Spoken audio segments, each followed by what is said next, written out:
So I'm going to do a hike up to the top of Foley Peak here. That's the plan anyway. And as you can see, it's a little rainy, a little foggy. Not much we're going to see much. So we're not going to be driving much farther up the road here. As you can see, there's a little washout. The culvert's gone. And so we're going to start from right here. This is our new trailhead. Another pretty waterfall on our way up to Foley Peak.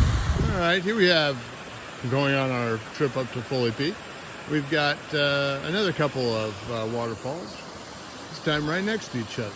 So this is turning into a plethora of waterfalls. And yet another waterfall on our trip to the top of Foley Peak. Another incredibly beautiful little spot here on the way to the top of Foley Peak. So we're almost at the peak here on Foley Peak, and the trail opens up into a huge trail or meadow of wild ginger. And I don't know if you've ever eaten it, but it tastes pretty good actually.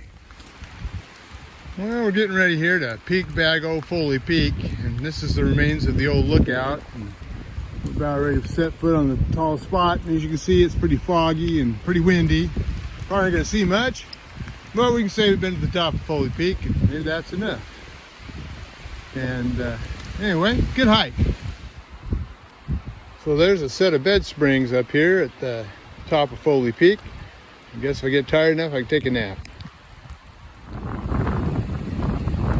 Yep, it's blowing like a banshee up here on our way home from Foley Peak. Well, we're about back to the truck, and that's about just under 8.5 miles and a little over 1,700 feet of elevation gain. So good hike. Didn't have a whole lot of views because of the weather, but lots of beautiful waterfalls though.